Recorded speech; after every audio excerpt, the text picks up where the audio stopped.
far-reaching influence of the home. The mission of the home extends beyond its own members. The Christian home is to be an object lesson illustrating the excellence of the true principles of life. Such an illustration will be a power for good in the world. As the youth go out from such a home, the lessons they have learned are imparted. Nobler principles of life are introduced into other households, and an uplifting influence works in the community. The home in which the members are polite, courteous Christians exerts a far-reaching influence for good. Other families will mark the results attained by such a home and will follow the example set, in their turn guarding the home against satanic influences. The angels of God will often visit the home in which the will of God bears sway. Under the power of divine grace, such a home becomes a place of refreshing to worn, weary pilgrims. By watchful guarding, self is kept from asserting itself. Correct habits are formed. There is a careful recognition of the rights of others. The faith that works by love and purifies the soul stands at the helm, presiding over the whole household. Under the hallowed influence of such a home, the principle of brotherhood laid down in the Word of God is more widely recognized and obeyed. It is no small matter for a family to stand as representatives of Jesus, keeping God's law in an unbelieving community. We are required to be living epistles, known and read of all men. This position involves fearful responsibilities. One well-ordered, well-disciplined family tells more in behalf of Christianity than all the sermons that can be preached. Such a family gives evidence that the parents have been successful in following God's directions and that their children will serve Him in the church. Their influence grows, for as they impart, they receive to impart again. The father and mother find helpers in their children, who give to others the instruction received in the home.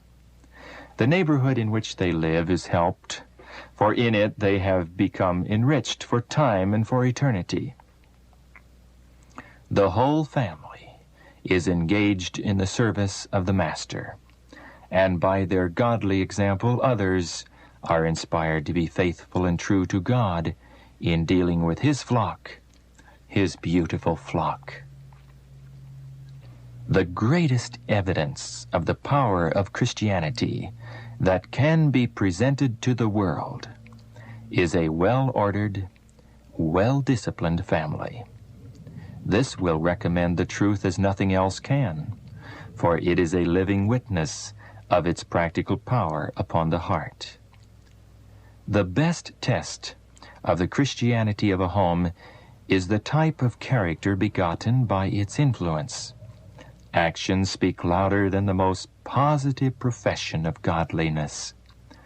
Our business in this world is to see what virtues we can teach our children and our families to possess, that they shall have an influence upon other families, and thus we can be an educating power, although we can never enter into the desk.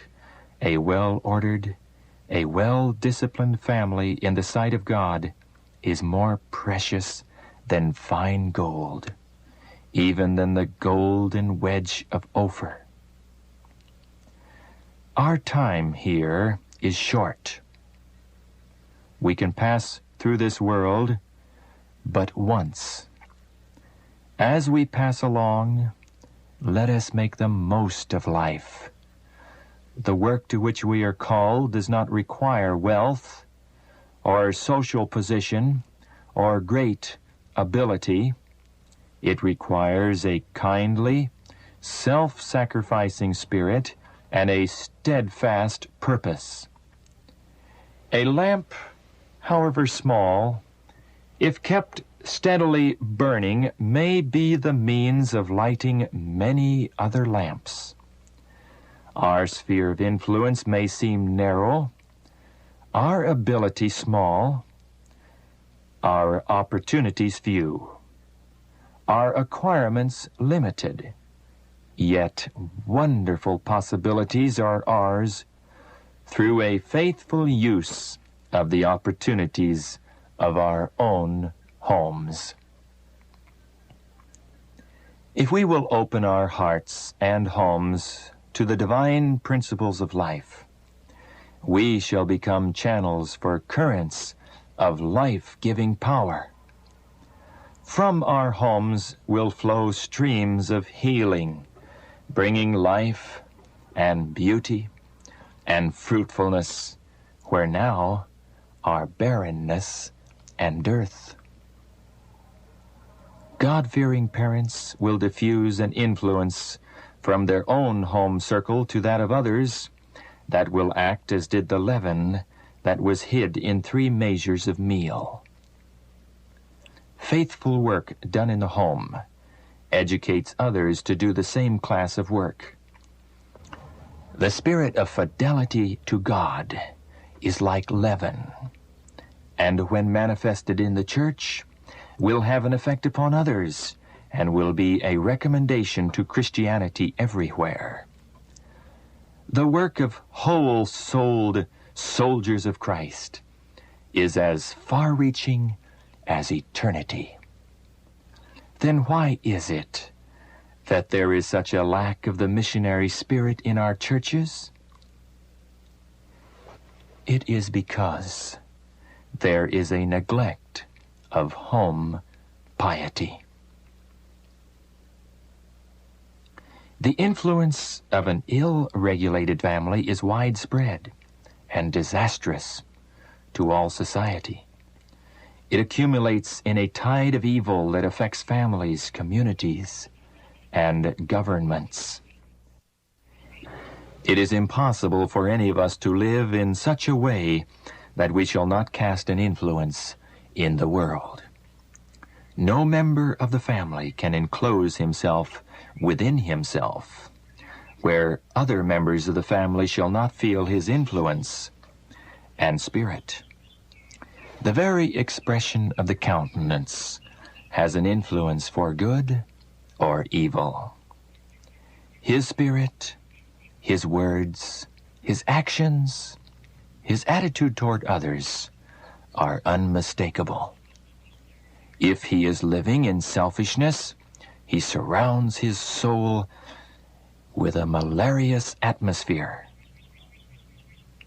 While if he is filled with the love of Christ, he will manifest courtesy, kindness, tender regard for the feelings of others, and will communicate to his associates by his acts of love a tender, grateful, happy feeling. It will be made manifest that he is living for Jesus and daily learning lessons at his feet, receiving his light and his peace. He will be able to say to the Lord, "Thy gentleness hath made me great." Missionaries for the Master are best prepared for work abroad in the Christian household, where God is feared, where God is loved, where God is worshipped, where faithfulness has become second nature, where haphazard, careless inattention to home duties is not permitted, where quiet communion with God is looked upon as essential to the faithful performance of daily duties. Home duties should be performed with a consciousness that if they are done in the right spirit, They give an experience that will enable us to work for Christ in the most permanent and thorough manner. Oh, what might not a Christian do in missionary lines by performing faithfully the daily duties, cheerfully lifting the cross, not neglecting any work, however disagreeable to the natural feelings. Our work for Christ is to begin with the family, in the home. There is no missionary field more important than this. By many, this home field has become shamefully neglected, and it is time that divine resources and remedies were presented that this state of evil may be corrected. The highest duty that devolves upon youth is in their own homes, blessing father and mother, brothers and sisters, by affection and true interest. Here they can show self-denial and self-forgetfulness in caring and doing for others. What an influence a sister may have over brothers. If she is right, she may determine the character of her brothers, her prayers, her gentleness, and her affection may do much in a household. In the home, those who have received Christ are to show what grace has done for them. As many as received him, to them gave he power to become the sons of God, even to them that believe on his name. A conscious authority pervades the true believer in Christ that makes its influence felt throughout the home. This is favorable for the perfection of the characters of all in the home. A well-ordered Christian household is a powerful argument in favor of the reality of the Christian religion, an argument that the infidel cannot gainsay. All can see that there is an influence at work in the family that affects the children, and that the God of Abraham is with them. If the homes of professed Christians had a right religious mold, they would exert a mighty influence for good. They would indeed be the light of the world. Children who have been properly educated, who love to be useful, to help father and mother, will extend a knowledge of correct ideas and Bible principles to all with whom they associate. When our homes are what they should be, our children will not be allowed to grow up in idleness and indifference to the claims of God in behalf of the needy all about them. As the Lord's heritage, they will be qualified to take up the work where they are. A light will shine from such homes which will reveal itself in behalf of the ignorant, leading them to the source of all knowledge. An influence will be exerted that will be a power for God and for his truth. Parents who can be approached in no other way are frequently reached through their children. We need more sunshiny parents and more sunshiny Christians. We're too much shut up within ourselves. Too often the kindly, encouraging word, the cheery smile, are withheld from our children and from the oppressed and discouraged. Parents, upon you rests the responsibility of being light-bearers and light-givers. Shine as lights in the home, brightening the path that your children must travel. As you do this, your light will shine to those without. From every Christian home, a holy light should shine forth. Love should be revealed in action. It should flow out in all home intercourse, showing itself in thoughtful kindness, in gentle, unselfish courtesy. There are homes where this principle is carried out, homes where God is worshipped and truest love reigns. From these homes, morning and evening prayer ascends to God as sweet incense, and His mercies and blessings descend upon the suppliants like the morning dew. The first work of Christians is to be united in the family. Then the work is to extend to their neighbors nigh and afar off. Those who have received light are to let the light shine forth in clear rays. Their words, fragrant with the love of Christ, are to be a savor of life unto life.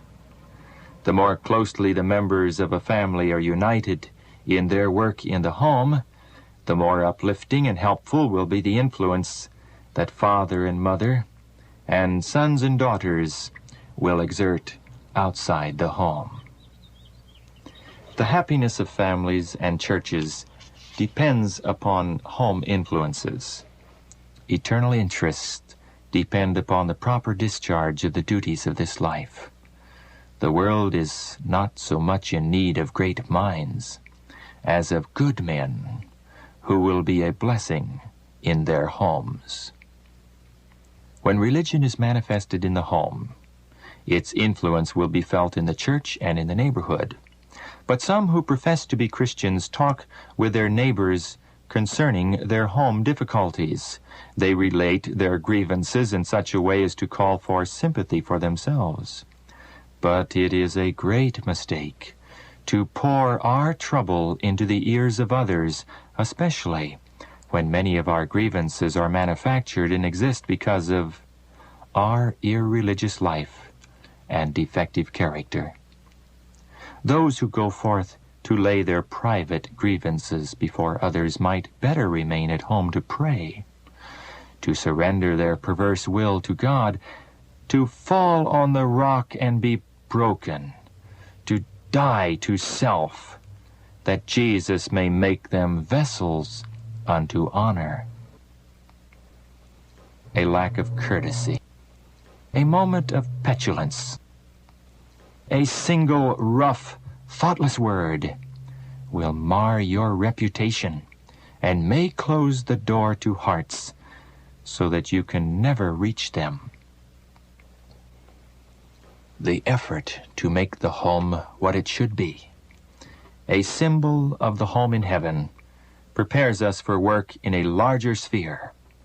The education received by showing a tender regard for each other enables us to know how to reach hearts that need to be taught the principles of true religion.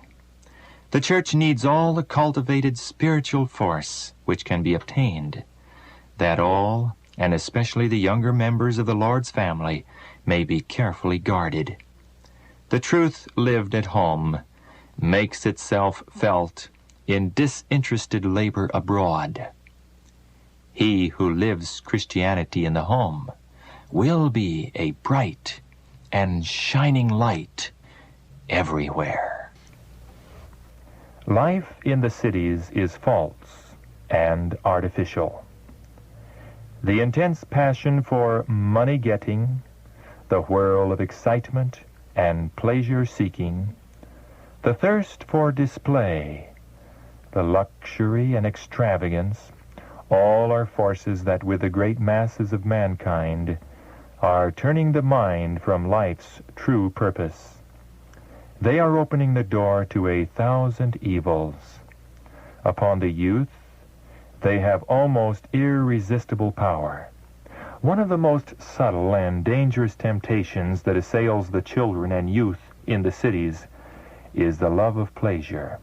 Holidays are numerous. Games and horse racing draw thousands, and the whirl of excitement and pleasure attracts them away from the sober duties of life. Money that should have been saved for better uses is frittered away for amusements. The physical surroundings in the cities are often a peril to health. The constant liability to contact with disease, the prevalence of foul air, impure water, impure food, The crowded, dark, unhealthful dwellings are some of the many evils to be met. It was not God's purpose that people should be crowded into cities, huddled together in terraces and tenements. In the beginning, He placed our first parents amid the beautiful sights and sounds He desires us to rejoice in today. The more nearly we come into harmony with God's original plan, the more favorable will be our position to secure health of body and mind and soul. The cities are filled with temptation. We should plan our work in such a way as to keep our young people as far as possible from this contamination. The children and youth should be carefully guarded. They should be kept away from the hotbeds of iniquity that are to be found in our cities. It is not God's will that His people should settle in the cities where there is constant turmoil and confusion. Their children should be spared this, for the whole system is demoralized by the hurry and rush and noise. Through the working of trusts and the results of labor unions and strikes, the conditions of life in the city are constantly becoming more and more difficult. Serious troubles are before us, and for many families, removal from the cities will become a necessity. The time is near when large cities will be swept away, and all should be warned of these coming judgments. Oh, that God's people had a sense of the impending destruction of thousands of cities now almost given to idolatry. It is often the case that parents are not careful to surround their children with right influences. In choosing a home, they think more of their worldly interest than of the moral and social atmosphere, and the children form associations that are unfavorable to the development of piety and the formation of right characters. Parents who denounce the Canaanites for offering their children to Moloch, what are you doing? You are making a most costly offering to your mammon god, and then when your children grow up unloved and unlovely in character, when they show decided impiety and tendencies to infidelity, you blame the faith you possess because it was unable to save them.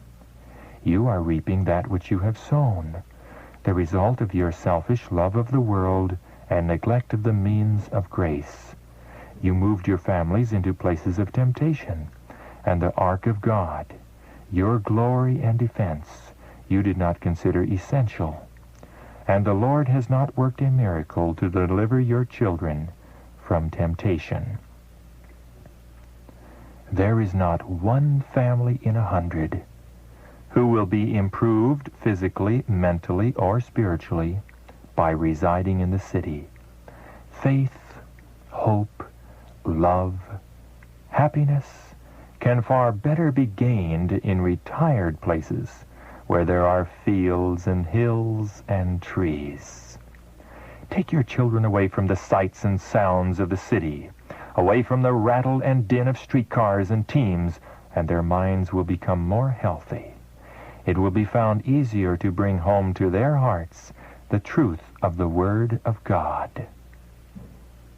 Many parents remove from their country homes to the city, regarding it as a more desirable or profitable location. But by making this change, they expose their children to many and great temptations. The boys have no employment, and they obtain a street education and go on from one step in depravity to another until they lose all interest in anything that is good and pure and holy. How much better had the parents remained with their families in the country, where the influences are most favorable for physical and mental strength. Let the youth be taught to labor in tilling the soil, and let them sleep the sweet sleep of weariness and innocence. Through the neglect of parents, the youth in our cities are corrupting their ways and polluting their souls before God. This will ever be the fruit of idleness. The almshouses, the prisons, and the gallows publish the sorrowful tale of the neglected duties of parents. Better sacrifice any and every worldly consideration than to imperil the precious souls committed to your care. They will be assailed by temptations and should be taught to meet them. But it is your duty to cut off every influence, to break up every habit, to sunder every tie that keeps you from the most free, open, and hearty committal of yourselves and your family to God. Instead of the crowded city, seek some retired situation where your children will be, so far as possible, shielded from the temptation, and there train and educate them for usefulness. The prophet Ezekiel thus enumerates the causes that led to Sodom's sin and destruction. Pride, fullness of bread, and abundance of idleness was in her and in her daughters. Neither did she strengthen the hand of the poor and needy.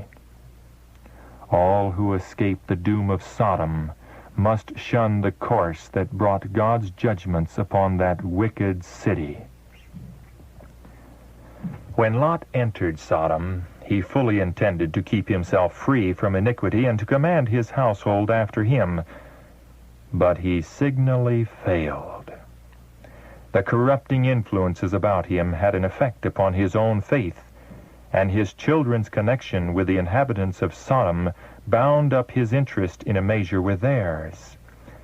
The result is before us. Many are still making a similar mistake. Let it be your study to select and make your homes as far from Sodom and Gomorrah as you can. Keep out of the large cities. If possible, make your homes in the quiet retirement of the country, even if you can never become wealthy by so doing.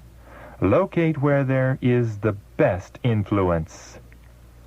I am instructed by the Lord to warn our people not to flock to the cities to find homes for their families. To fathers and mothers I am instructed to say, fail not to keep your children within your own premises. Take your families away from the cities is my message. The time has come when, as God opens the way, families should move out of the cities. The children should be taken into the country. The parents should get a suitable place as their means will allow. Though the dwelling may be small, yet there should be land in connection with it that may be cultivated. Before the overflowing scourge shall come upon the dwellers of the earth, the Lord calls upon all who are Israelites indeed to prepare for that event. To parents he sends the warning cry, gather your children into your own houses. Gather them away from those who are disregarding the commandments of God, who are teaching and practicing evil. Get out of the large cities as fast as possible. Parents can secure small homes in the country with land for cultivation, where they can have orchards, and where they can raise vegetables and small fruits to take the place of flesh meat, which is so corrupting to the lifeblood coursing through the veins. On such places the children will not be surrounded with the corrupting influences of city life. God will help his people to find such homes outside of the cities. Advantages of the country. Whenever possible, it is the duty of parents to make homes in the country for their children. Fathers and mothers who possess a piece of land and a comfortable home are kings and queens. Do not consider it a privation when you are called to leave the cities and move out into the country places. Here there await rich blessings for those who will grasp them. Again and again the Lord has instructed that our people are to take their families away from the cities into the country, where they can raise their own provisions for in the future The problem of buying and selling will be a very serious one. We should now begin to heed the instruction given us over and over again. Get out of the cities into rural districts where the houses are not crowded closely together and where you will be free from the interference of enemies. It would be well for you to lay by your perplexing cares and find a retreat in the country, where there is not so strong an influence to corrupt the morals of the young. True, you would not be entirely free from annoyances and perplexing cares in the country, but you would there avoid many evils and close the door against a flood of temptations which threaten to overpower the minds of your children. They need employment and variety. The sameness of their home makes them uneasy and restless, and they have fallen into the habit of mingling with the vicious lads of the town, thus obtaining a street education. To live in the country would be very beneficial to them. An active out-of-door life would develop health of both mind and body. They should have a garden to cultivate, where they might find both amusement and useful employment. The training of plants and flowers tends to the improvement of taste and judgment, while an acquaintance with God's useful and beautiful creations has a refining and ennobling influence upon the mind, referring it to the Maker and Master of all. The earth has blessings hidden in her depths for those who have courage and will and perseverance to gather her treasures. Many farmers have failed to secure adequate returns from their lands because they have undertaken the work as though it was a degrading employment. They do not see that there is a blessing in it for themselves and their families. In the cultivation of the soil, the thoughtful worker will find that treasures little dreamed of are opening up before him. No one can succeed in agriculture or gardening without attention to the laws involved. The special needs of every variety of plant must be studied. Different varieties require different soil and cultivation, and compliance with the laws governing each is the condition of success. The attention required in transplanting, that not even a root fiber shall be crowded or misplaced. The care of the young plants, the pruning and watering, the shielding from frost at night and sun by day, keeping out weeds, disease, and insect pests. The training and arranging not only teach important lessons concerning the development of character, but the work itself is a means of development. In cultivating carefulness, patience, attention to detail, obedience to law, it imparts a most essential training. The constant contact with the mystery of life and the loveliness of nature, as well as the tenderness called forth in ministering to these beautiful objects of God's creation, tends to quicken the mind and refine and elevate the character. He who taught Adam and Eve in Eden how to tend the garden would instruct men today. There is wisdom from him who holds the plow and plants and sows the seed. The earth has its concealed treasures, and the Lord would have thousands and tens of thousands working upon the soil who are crowded into the cities to watch for a chance to earn a trifle. Those who will take their families into the country, place them where they have fewer temptations. The children who are with parents that love and fear God are in every way much better situated to learn of the great teacher, who is the source and fountain of wisdom. They have a much more favorable opportunity to gain a fitness for the kingdom of heaven. Through disobedience to God, Adam and Eve had lost Eden, and because of sin, the whole earth was cursed. But if God's people followed his instruction, their land would be restored to fertility and beauty. God himself gave them directions in regard to the culture of the soil, and they were to cooperate with him in its restoration. Thus the whole land, under God's control, would become an object lesson of spiritual truth. As in obedience to his natural laws, the earth should produce its treasures, so in obedience to his moral law, the hearts of the people were to reflect the attributes of his character. God has surrounded us with nature's beautiful scenery to attract and interest the mind. It is his design that we should associate the glories of nature with his character.